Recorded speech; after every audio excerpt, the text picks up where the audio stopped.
क्या ऐसा कभी हुआ है कि आप इंग्लिश बोलना चाहते हो और इंग्लिश बोल नहीं पाते क्योंकि आपको डर लगता है कि कहीं मैं कोई सेंटेंस गलत ना बोल दूं? तो अब से आपको डरने की जरूरत नहीं है, क्योंकि आज की क्लास में हम समझने वाले हैं छोटे छोटे इज़ामार के सेंटेंसेस को जो हम डेली लाइफ में इस्तेमाल करते हैं। तो चलिए क्लास को स्टार्ट करते हैं बिल्कुल बेसिक से। यूज ऑफ इज़ामार वो सेंटेंसेस होते हैं जो किसी व्यक्ति या किसी वस्तु को डिस्क्राइब करते हैं, उनके बारे में बताते हैं। जैसे आपने बहुत बार देखा होगा कि आप जिस रूम में बैठे हुए हैं वहां पे बहुत सारी चीजें हैं और आप अगर उनके बारे में बताना चाहते हैं तो इन्हीं सेंटेंसेस का यूज होता है। जैसे इस टाइम पे मेरे हाथ में एक मार्कर है, तो मैं इसको कैसे डिस्क्राइब करूंगा? इसको मैं डिस्क्राइब करूंगा दिस इज अ मार्कर। तो हम व्यक्ति या फिर वस्तु को डिफाइन करने के लिए, डिस्क्राइब करने के लिए यूज ऑफ इज़ामार का यूज करते हैं। तो इज़ामार हमें बताते हैं किसके बारे में? किसी थिंग के बारे में, मतलब वस्तु के बारे में, या फिर किसी व्यक्ति के बारे में। जैसे मैंने यहां पर एक दो एग्जाम्पल लिखे, मैंने बोला वह एक किताब है, तो इसके अंदर मैं किस चीज को डिस्क्राइब कर रहा हूं? इसमें मैं डिस्क्राइब कर रहा हूं एक किताब को। उसी तरीके से मैंने एक दूसरा सेंटेंस लिखा, मैंने लिखा तुम मेरे भाई हो। तो इसमें मैं किसी व्यक्ति को डिस्क्राइब कर रहा हूं कि हाँ, उसके साथ मिला मेरा क्या रिलेशन है। तो आई होप आपको क्लियर हुआ होगा कि यूज ऑफ इज़ामार का यूज किस तरीके से किया जाता है। यूज ऑफ इज़ामार वो सेंटेंस होते हैं जो किसी व्यक्ति या वस्तु के बारे में हमें बताते हैं। ठीक है, अब हम आगे बात करते हैं कि हमारे पास सेंटेंस के चार टाइप होते हैं। जैसे अफर्मेटिव, फिर नेगेटिव, उसके बाद इंटेरोगेटिव, और उसके बाद WH। हालांकि एक पांचवा टाइप भी होता है जिसको हम इंपेरेटिव सेंटेंस बोलते हैं, बट उसकी बात हम बाद में कभी करेंगे। फिलहाल आपको अभी ये चार सेंटेंसेस याद रखने हैं कि सेंटेंस के चार टाइप होते हैं: अफर्मेटिव, नेगेटिव, इंटेरोगेटिव और WH फैमिली। अब अफर्मेटिव में किस टाइप का सेंटेंस आता है? जैसे मैंने बोला वह मेरा भाई है। ये बिल्कुल एक सिंपल सेंटेंस है जिसमें ना तो नहीं आ रहा है, ना ही शुरू में क्या आ रहा है, और ना ही बीच में कोई WH फैमिली वर्ड आ रहा है। बट अगर इसी को मैं नेगेटिव सेंटेंस में चेंज करूं तो सेंटेंस क्या हो जाएगा? वह मेरा भाई नहीं है। वह मेरा भाई नहीं है, क्योंकि अब ये नेगेटिव है तो इसमें एक नहीं वर्ड का आना बहुत जरूरी है। इसी तरीके से जब सेंटेंस इंटेरोगेटिव होता है तो कैसे साउंड करता है? इस सेंटेंस के शुरू में क्या आ जाता है? मतलब हम किसी से क्वेश्चन पूछ रहे होते हैं, क्या वह मेरा भाई है? फिर उसके बाद जब हम बात करते हैं WH फैमिली की, मैंने बताया था आपको कि हमारे पास 12 WH फैमिली वर्ड होते हैं। तो वही 12 में से कोई भी एक WH फैमिली वर्ड इस सेंटेंस के बीच में आ सकता है। जैसे मैंने बोला वह कौन है, तो इस सेंटेंस के अंदर जो वर्ड आया हुआ है कौन, वो एक WH फैमिली वर्ड है। तो हमने प्रोनाउन चैप्टर के अंदर WH फैमिली वर्ड करे थे। अगर आपको WH फैमिली वर्ड नहीं आते तो आप उस वीडियो में जाके देख सकते हैं कि WH फैमिली वर्ड क्या होते हैं, और वो वीडियो भी काफी यूजफुल रहने वाली है। क्यों? क्योंकि अभी इसके अंदर हम यूज करेंगे प्रोनाउन की टेबल का। तो प्रोनाउन की वीडियो में सबसे एंड में आपको प्रोनाउन की टेबल दिखाई देगी जिसका यूज हम इसके अंदर करने वाले हैं। तो आई होप आपको समझ आया होगा अफर्मेटिव सेंटेंस क्या होते हैं, नेगेटिव सेंटेंस क्या होते हैं, इंटेरोगेटिव और WH फैमिली वर्ड क्या होते हैं, है ना? तो हमने चारों टाइप के सेंटेंस समझे। अब हम आगे बात करेंगे सब्जेक्ट की। जब सब्जेक्ट सिंगुलर होता है तो हमें क्या करना होता है, सब्जेक्ट प्लूरल होता है तो हमें क्या करना होता है। तो हमारे पास सब्जेक्ट के दो टाइप होते हैं। कुछ सब्जेक्ट हमारे सिंगुलर होते हैं और कुछ सब्जेक्ट हमारे प्लूरल होते हैं। सिंगुलर में जब हम बात करते हैं तो हमारे पास किसी व्यक्ति का नाम या फिर ही, शी, इट, दिस और दैट, ये वर्ड आते हैं, और इन्हीं के साथ हम यूज करते हैं किसका? इज का। उसी तरीके से एम का यूज किसके साथ करा जाता है? एम का यूज होता है आई के साथ। और प्लूरल सेंस में जब हम बात करते हैं तो इसके अंदर हमारे सब्जेक्ट आते हैं we, you, they, these and those, और इनके साथ हम यूज करते हैं किस हेल्पिंग वर्ब का? इसके साथ यूज होता है आर का। आई होप आपको पता क्लियर हुआ होगा कि कौन से सब्जेक्ट सिंगुलर होते हैं और कौन से सब्जेक्ट प्लूरल होते हैं। अब हम आगे बात करते हैं कि अगर मेरे को इसी अफर्मेटिव, नेगेटिव, इंटेरोगेटिव और WH फैमिली के सेंटेंसेस को इंग्लिश में चेंज करना हो तो किस तरीके से करते हैं। तो उसके लिए आपको रूल पता होना चाहिए कि हमें क्या रूल फॉलो करना होता है। तो चलिए अब हम रूल को समझते हैं। तो अफर्मेटिव का रूल होता है कि सबसे पहले हम लगाते हैं सब्जेक्ट। सब्जेक्ट मतलब जिसकी हम बात कर रहे हैं। जैसे भी मैंने यहाँ पे सेंटेंस लिखा था वह मेरा भाई है, तो इसको हम साइड में लिख लेते हैं यहाँ पे। वह मेरा भाई है। तो अब इसके अंदर हम किसकी बात कर रहे हैं, वह की बात कर रहे हैं, तो हमारा सब्जेक्ट क्या हो जाएगा, वह। ठीक है, और फिर उसके बाद हम उसी के हिसाब से लगाते हैं हेल्पिंग वर्ब। तो आपको पता है कि वह एक लड़का है, मतलब बॉय है, और बॉय के लिए हम यूज करते हैं ही का। ठीक है, फिर उसी के बाद हमने यहाँ पे लगाया ऑब्जेक्ट, और फिर बाकी की एक्सेट्रा बाकी चीजें आ जाएंगी। उसी तरीके से जब हम नेगेटिव सेंटेंस को बनाते हैं, तो नेगेटिव सेंटेंस में पहले सब्जेक्ट आता है, फिर उसके बाद इज एम आर का यूज करना होता है, फिर उसके बाद हमें नॉट लगाना होता है। जैसे अगर इसी सेंटेंस में मैं नहीं लगा दूं तो ये सेंटेंस होगा वह मेरा भाई नहीं है, तो पहले वह की इंग्लिश आ जाएगी, वह के साथ फिर हम इज का यूज करेंगे, और उसके बाद हमारा नॉट आएगा, फिर हम ऑब्जेक्ट लगाएंगे, और फिर एक्सेट्रा। जब हम बात करते हैं इंटेरोगेटिव सेंटेंस की, तो इसमें हमें पहले हेल्पिंग वर्ब का यूज करना पड़ता है। अभी आपने देखा था कि सब्जेक्ट पहले आ रहा था, बट इंटेरोगेटिव सेंटेंस के अंदर पहले हेल्पिंग वर्ब आएगी और उसके तुरंत बाद सब्जेक्ट आएगा। तो अब हमने यहाँ पे लगाया सब्जेक्ट, फिर ऑप्शन में लिखा नॉट को, फिर उसके बाद ऑब्जेक्ट, और फिर एटसेट्रा, और लास्ट में क्वेश्चन मार्क, क्योंकि इंटेरोगेटिव और डब्ल्यू एच फैमिली वर्ड के अंदर हम क्वेश्चन पूछते हैं, तो इसी वजह से इसके लास्ट में हमें क्वेश्चन मार्क लगाना पड़ता है, ताकि पता चले कि ये क्वेश्चन है। डब्ल्यू एच फैमिली वर्ड के अंदर सबसे पहले हम डब्ल्यू एच फैमिली वर्ड की इंग्लिश को लिखते हैं। जैसे भी मैंने सेंटेंस लिखा था वह कौन है, तो यहाँ पर जो कौन की इंग्लिश होती है वो होती है हु, तो हु की इंग्लिश जो यहाँ पे सबसे पहले लिखी जाएगी, फिर उसके तुरंत बाद हम यूज करते हैं इज एम आर का, फिर आता है हमारा सब्जेक्ट, फिर ऑप्शन में होता है नॉट, फिर ऑब्जेक्ट और एटसेट्रा, और सबसे एंड में क्वेश्चन मार्क तो यूज करना ही है, क्योंकि इंटरोगेटिव और W H family word question होता है, एक क्वेश्चन होते हैं। चलिए आगे बढ़ने से पहले हम समझ लेते हैं यहाँ पे कि जो सब्जेक्ट होते हैं उनकी हिंदी क्या होती है, क्योंकि बहुत सारे बच्चे ऐसे होंगे जिन्होंने अभी भी प्रोनाउन की वीडियो नहीं देखी होगी, तो उनको भी क्लियर हो जाएगा कि इनकी इंग्लिश क्या होती है। तो ही जो होता है उसका मतलब वह होता है, शी का मतलब भी वह होता है, और इवन जो डैट होता है उसका मतलब भी वह है। तो तीनों में क्या डिफरेंस होता है, जब तीनों की हिंदी सेम है यहाँ पे, तो तीनों के बीच में क्या फर्क होगा। तो ही का यूज करा जाता है बॉयज के लिए जब हम बात करते हैं लड़कों की, शी का यूज करा जाता है गर्ल्स के लिए जब हम लड़कियों की बात करेंगे, और डैट का यूज करा जाता है नॉन लिविंग चीजों के लिए। जैसे अभी मैंने सेंटेंस लिखा था, ऊपर लिखा हुआ है वह एक किताब है, तो यहाँ पर वह की इंग्लिश क्या रहेगी, यहाँ पे वह की इंग्लिश होगी डैड, क्योंकि हम बात कर रहे हैं किसी नॉन लिविंग चीज की। लेकिन अगर मैं बात करूं यहाँ पर वह मेरा भाई है, तो इस सेंटेंस में वह की इंग्लिश क्या होगी, हम किसी लड़के की बात कर रहे हैं तो यहाँ पे वह की इंग्लिश ही हो जाएगी। ऐसे मैंने बोला वह एक लड़की है, तो यहाँ पर वह की इंग्लिश क्या होगी, यहाँ पे वह की इंग्लिश हो जाएगी शी। आई होप आपको क्लियर हुआ होगा यहाँ पे कि ही शी और डैट में क्या डिफरेंस होता है। अब हम आगे बात करते हैं इट और दिस की। इट का मतलब भी यह होता है और दिस का मतलब भी यह होता है, बट जब हम बात करते हैं इट की, तो इट हमेशा यूज करा जाता है नॉन लिविंग चीजों के लिए, स्पेसिफिकली जब हम बात करते हैं टाइम बताने के लिए या फिर वेदर बताने के लिए, तो उस टाइम पे हम यूज करते हैं इट का। बट दिस का यूज जो होता है यहाँ पे वो नॉन लिविंग में भी हो सकता है प्लस लिविंग में भी हो सकता है। जैसे आपने बहुत बार देखा होगा जब हम किसी क्लास में एंटर करते हैं या फिर किसी भी जगह पर जाते हैं, तो इंट्रोडक्शन के लिए वो बोलते हैं this is my friend, this is Aman, this is Aryan, इस तरीके से। तो हम दिस का यूज नॉन लिविंग के साथ भी करते हैं और दिस का यूज लिविंग के साथ भी किया जाता है।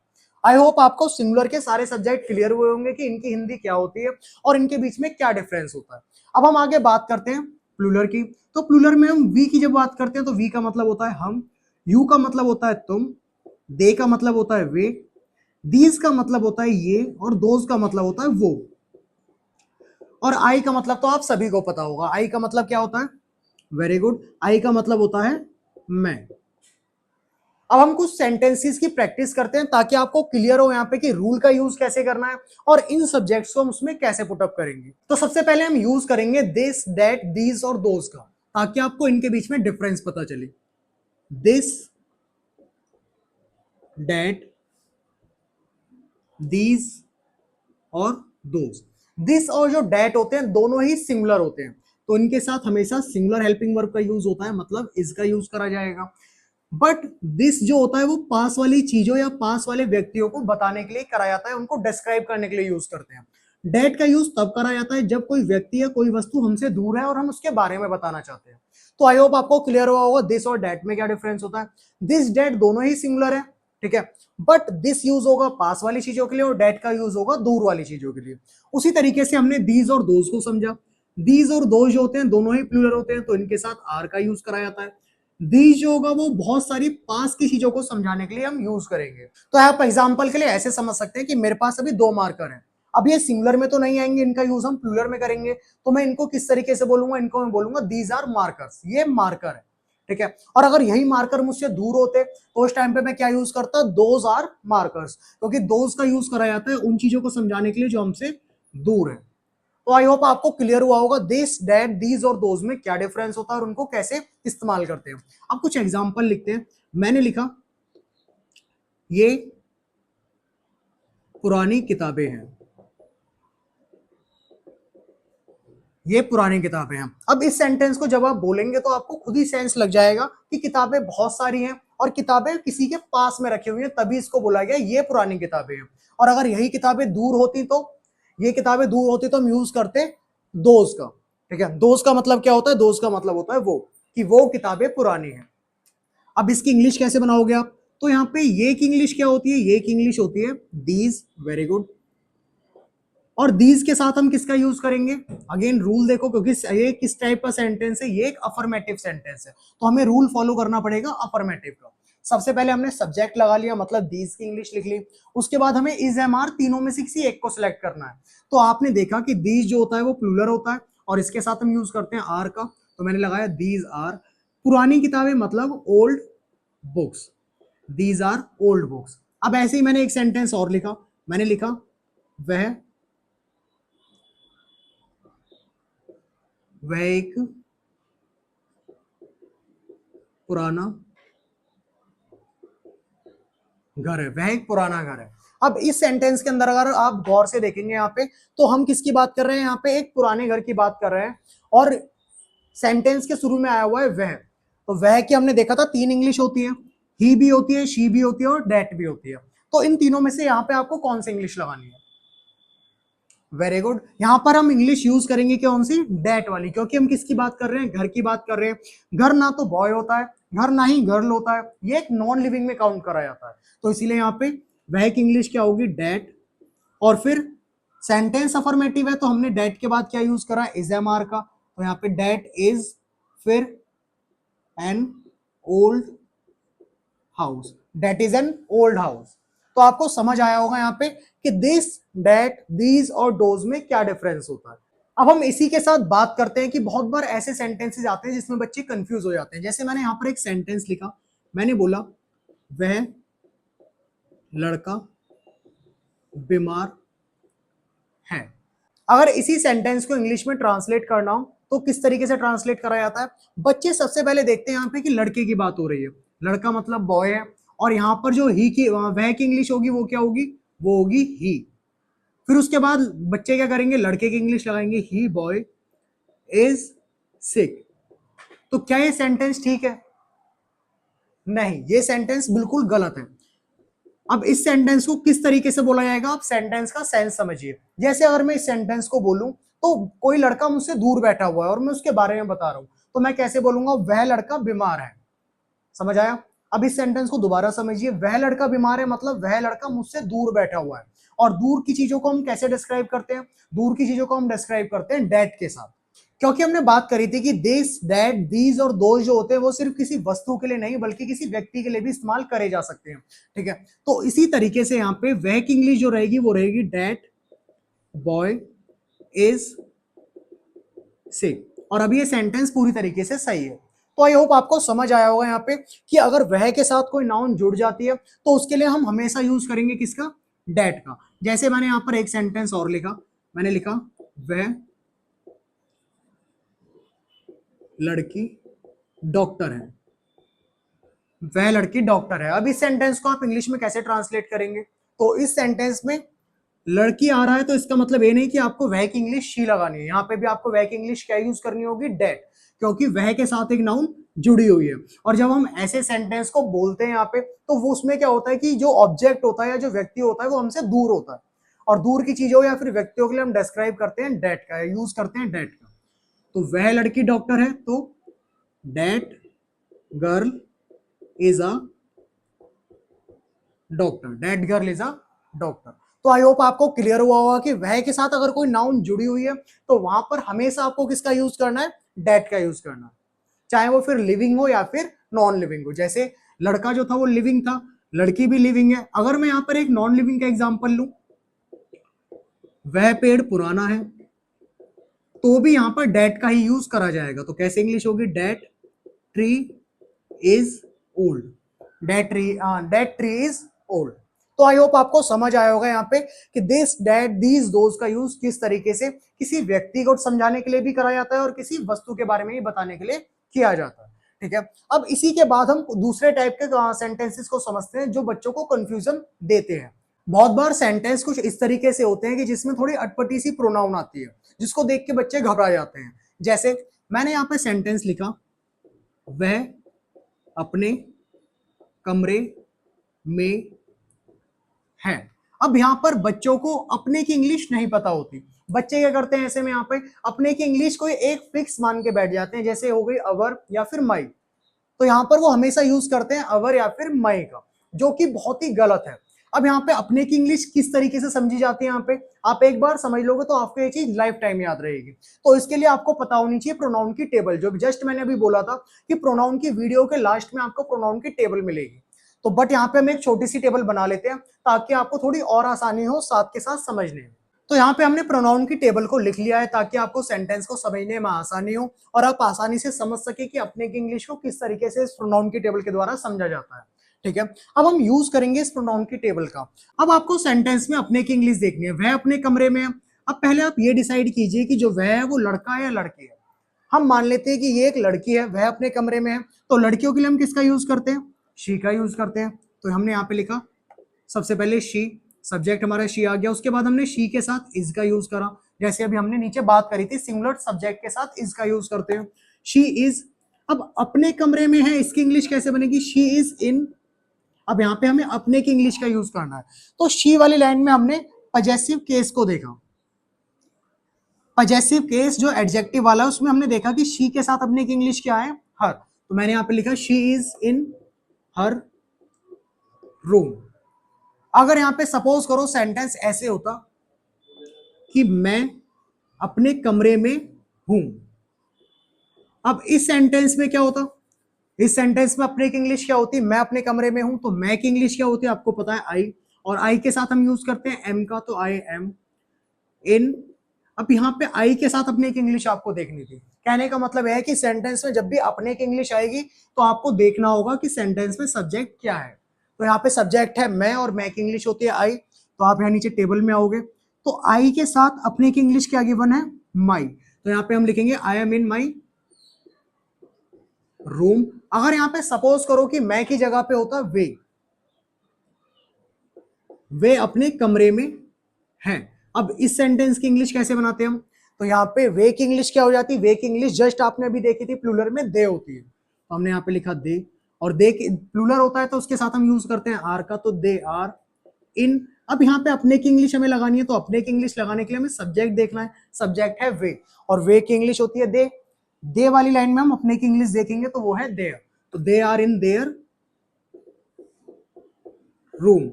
अब बट यहाँ पे आपको एक क्वेश्चन अराइज हो रहा होगा, क्वेश्चन ये होगा कि यहाँ पे अगर वे इन सब की जगह पर जो सब्जेक्ट लिखे इन सब की जगह पर और किसी का नाम आ जाता है, जैसे हमने यहाँ पे लिखा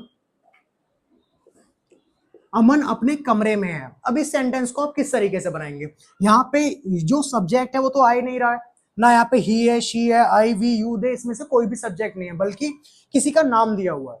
अब यहाँ पर अपने की इंग्लिश कैसे आप लगाएंगे, तो आपको देखना होगा दोबारा से, अपने की इंग्लिश के लिए सब्जेक्ट पाइए, सब्जेक्ट है अमन, और अमन क्या है, एक लड़का है मतलब बॉय है, और बॉय के लिए हम यूज करते हैं ही का। तो अगेन यहाँ पे हमें ही वाली लाइन में अपने की इंग्लिश देखनी होगी, वो है हिज।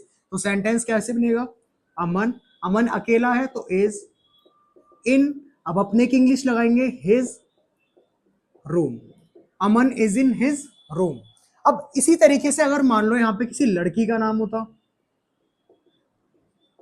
अंजलि अपने कमरे में है, तो इस सेंटेंस में हम क्या करते, इस सेंटेंस में हम अपने की इंग्लिश लगाते अंजलि इज इन। अब अंजलि है तो ऑब्वियस सी बात है लड़की है, तो यहाँ पे हम देखते शी, और शी के साथ यूज करा जाता है किसका, हर का, तो Anjali is in her room.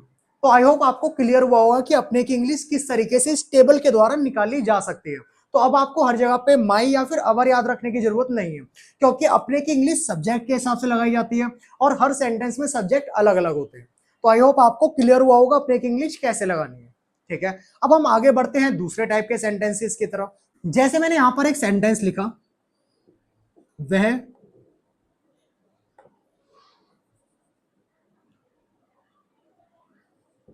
वह मेरी किताब है,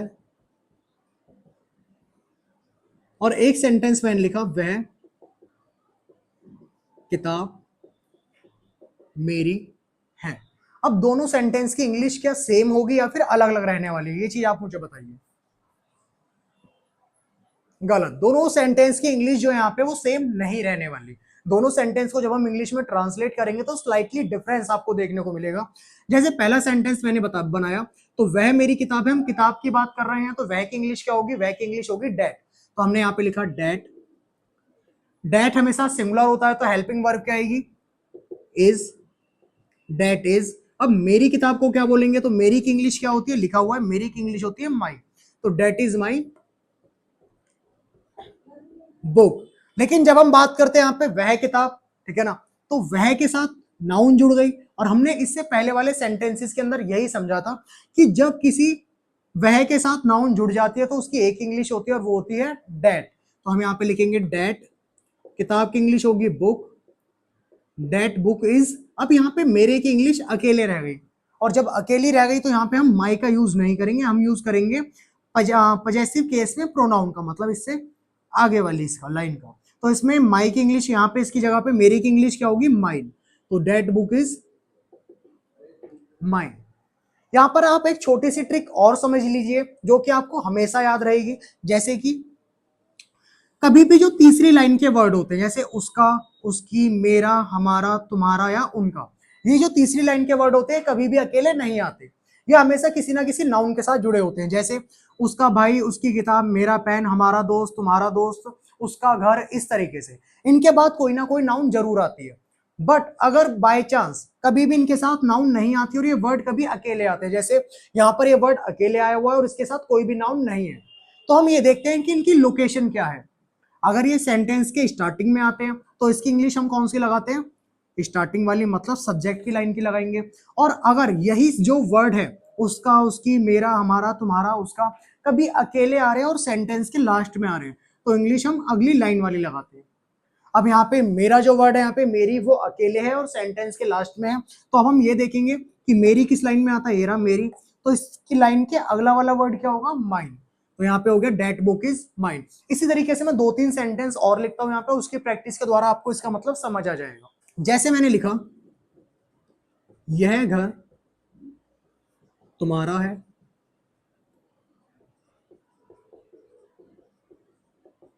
वह किताब उनकी है,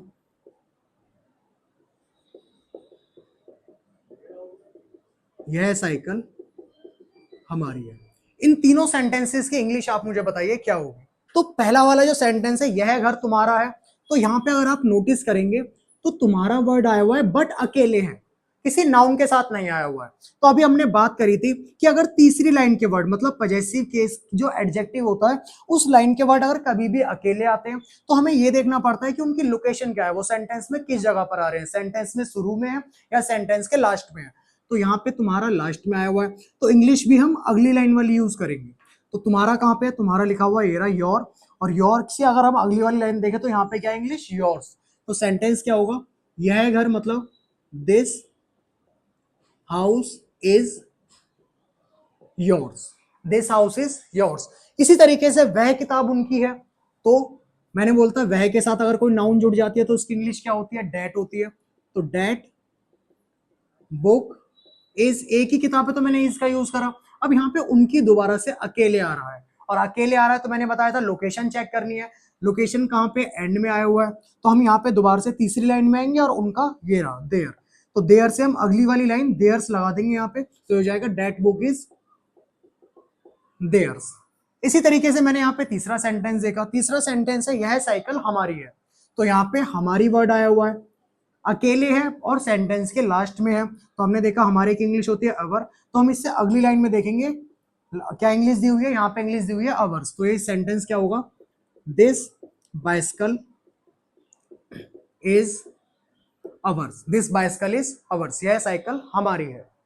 आई होप आपको समझ आया होगा यहाँ पे कि अगर पजेसिव केस जो एडजेक्टिव होते हैं वो सेंटेंस में कभी भी अकेले आते हैं तो हमें लोकेशन देखनी होती है, पहले आएंगे तो हम सब्जेक्ट का यूज करेंगे, मतलब पहली लाइन का यूज करेंगे, और बाद में आएंगे तो उससे अगली वाली वर्ड का यूज करेंगे। अब हम इस एक दूसरे टाइप के सेंटेंस भी समझते हैं कि अगर इनकी जगह पर किसी का नाम आ जाता है, जैसे जैसे मैंने सेंटेंस लिखा यह घर अमन का है, और वैसे ही मैंने एक सेंटेंस लिखा यह अमन का घर है। दोनों ही सेंटेंसेस में क्या डिफरेंस है, क्या दोनों सेंटेंस की जो इंग्लिश होगी वो सेम रहने वाली है? नहीं, दोनों सेंटेंस में आपको थोड़ा डिफरेंस देखने को मिलेगा। जैसे पहला वाला सेंटेंस समझिए, यह घर मतलब दिस हाउस, फिर अकेले घर की बात हो रही है, घर सिंगुलर है यहाँ पे तो इज, दिस हाउस इज, अमन का है तो यहाँ पे आ जाएगा अमन्स, अमन के बाद अपॉस्ट्रोफी एस लगाना पड़ेगा, दिस हाउस इज अमन्स। उसी तरीके से अब अगला सेंटेंस जो है यहाँ पर देखा हमने, यह अमन का घर है, तो यह की इंग्लिश होती है दिस, फिर हमें लगाना है इज, अमन का घर मतलब अमन और उसके बाद अपॉस्ट्रोफी एस और हाउस, दिस इज अमन्स हाउस। इसी तरीके से यहाँ पे हमने एक सेंटेंस और लिया, मैंने लिखा यहाँ पे वह कुर्सी आर्यन की है, वह कुर्सी आर्यन की। अब इस सेंटेंस को आप इंग्लिश में कैसे बनाएंगे? यह सेंटेंस होगा वह कुर्सी मतलब डेट चेयर, अकेली चेयर की बात कर रहे हैं यहाँ पे तो is, that chair is Aryan's, that chair is Aryan's, यह कुर्सी आर्यन की है। आई होप आपको समझ आया होगा यहाँ पे कि इस टाइप के भी सेंटेंस किस तरीके से करे जाते हैं। अगर आपको अब अपने घर के अंदर कोई भी चीज डिस्क्राइब करनी है, समझानी है, तो आप इन सब चीजों का यूज करके बहुत आसानी से समझा सकते हैं कि यह चीज किसकी है या उस व्यक्ति के साथ क्या रिलेशन है आपका, है ना, इस तरीके से। तो अभी तक हमने जितने भी सेंटेंस करे वो सारे के सारे अफर्मेटिव सेंटेंस थे। अब हम आगे बात करेंगे नेगेटिव, इंटरोगेटिव और डब्ल्यूएच फैमिली के सेंटेंसेस को किस तरीके से बनाते हैं। नेगेटिव का सेंटेंस बहुत आसान है, बस आपको नॉट का यूज करना होता है। जैसे मैंने लिखा वह डॉक्टर नहीं है। अब इस सेंटेंस को आप इंग्लिश में कैसे बनाएंगे? इस सेंटेंस के लिए आपको रूल फॉलो करना पड़ेगा। तो नेगेटिव का रूल है सबसे पहले सब्जेक्ट मतलब ही, फिर उसके बाद ही के साथ क्या यूज होता है, इज एम आर, यहां पे यूज करा जाता है इज का, तो ही इज। अब सेंटेंस में हमें देखना है, रूल में लिखा हुआ है नॉट, तो ही इज नॉट डॉक्टर, तो a doctor, he is not a doctor. अब इसी तरीके से अगर मैं एक इंटेरोगेटिव का एग्जांपल लूं, तो इंटेरोगेटिव में मैंने बताया था हमेशा हम क्वेश्चन की बात करते हैं, किसी से क्वेश्चन पूछते हैं। तो मैंने पूछा क्या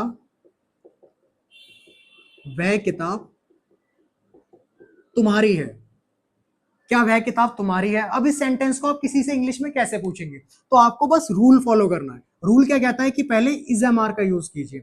अब इज एम आर का यूज करने के लिए आपको पता होना चाहिए कि सब्जेक्ट कैसा है, सिंगुलर है या प्लूरल है। तो हमने सब्जेक्ट को देखा, यहाँ पर सब्जेक्ट है वह किताब, मतलब एक किताब की बात हो रही है और एक की बात हो रही है, तो हम किसका यूज करेंगे, हम यूज करेंगे इज का। तो मैंने शुरू में लगाया is that book, is that book. अब तुम्हारी अकेले आया हुआ है, और इससे पहले हमने बात करी थी अगर ये तीसरी लाइन के वर्ड कभी भी अकेले आते हैं तो हमें क्या करना है, हमें सिर्फ लोकेशन देखनी है कि वो सेंटेंस के शुरू में है या फिर सेंटेंस के एंड में है। तो यहाँ पर तुम्हारी सेंटेंस के एंड में आया हुआ है, तो हमने देखा तीसरी लाइन में तुम्हारे की इंग्लिश होती है योर, और हम उससे अगली लाइन में देखेंगे तुम्हारी की इंग्लिश हमें मिलेगी योर्स। तो इज डेट बुक योर्स। अब इसी तरीके से हमने एक डब्ल्यूएच फैमिली वर्ड का सेंटेंस करा। मैंने बोला यहाँ पर कि तुम्हारा दोस्त कैसा है। अब इस सेंटेंस को आप इंग्लिश में कैसे बनाएंगे? इस सेंटेंस को इंग्लिश में बनाने के लिए आपको कैसे की इंग्लिश पता होनी चाहिए। कैसा, एक डब्ल्यूएच फैमिली वर्ड है और इसकी इंग्लिश होती है हाउ। तो हम सबसे पहले डब्ल्यूएच फैमिली वर्ड की इंग्लिश लगाते हैं। तो हमने लिखा हाउ, फिर उसके बाद हमें इजम आर लगाना है, मतलब हेल्पिंग वर्ब लगानी है, और हमेशा हेल्पिंग वर्ब सब्जेक्ट के हिसाब से ही लगाई जाती है। अगर सब्जेक्ट सिंगुलर है तो सिंगुलर हेल्पिंग वर्ब, प्लूरल है तो प्लूरल हेल्पिंग वर्ब। तो अब यहाँ पे हम तुम्हारे दोस्त की बात कर रहे हैं और तुम्हारा दोस्त एक है, ठीक है ना। अगर यहाँ पे होता तुम्हारे दोस्त कैसे हैं, तो मतलब बहुत सारे दोस्त हो जाते, उस टाइम पे हम यूज करते आर का। बट यहाँ पे तुम्हारा दोस्त, एक दोस्त की बात हो रही है, तो यहाँ पे इंग्लिश होगी इज। हाउ इज तुम्हारा दोस्त, your friend, how is your friend. इसी तरीके से यहाँ पे एक छोटी सी चीज आपको और समझनी होगी यहाँ पे, जो कि WH फैमिली वर्ड से जुड़ी हुई है। जैसे मैंने यहाँ पर सेंटेंस लिखा, वह कौन सी किताब है। अब मोस्टली बच्चे क्या करेंगे, इसकी इंग्लिश इस रूल के हिसाब से बनाएंगे जो कि बनने भी चाहिए। सबसे पहले WH फैमिली वर्ड, तो कौन सी की इंग्लिश होती है विच, फिर उसके बाद इज एम आर, तो यहाँ पे वह आया हुआ है तो वह की इंग्लिश, हम बुक की बात कर रहे हैं तो डेट होगा, तो विच इज डेट बुक। क्या ये सेंटेंस सही है? ये सेंटेंस हल्का गलत है। क्यों गलत है? यहाँ पे हमेशा याद रखना कि 4 WH फैमिली वर्ड ऐसे होते हैं, विच, हुज, हाउ मेनी और हाउ मच। ये 4 WH फैमिली वर्ड ऐसे हैं जिनके तुरंत बाद जो नाउन आती है वो साथ में जुड़ जाती है। जैसे कौन सी किताब आया हुआ था, यहाँ पे कौन सी के बाद जो नाउन थी वो थी किताब, तो ये दोनों वर्ड इंग्लिश में जुड़ जाएंगे। तो सेंटेंस कुछ ऐसे बनेगा, विच बुक, विच बुक, है ना। विच जो था यहाँ पे वो WH फैमिली था, और उसके बाद किताब आ रही थी, मतलब नाउन आ रही थी, तो उसको हमने साथ में जोड़ दिया, तो सेंटेंस बना विच बुक।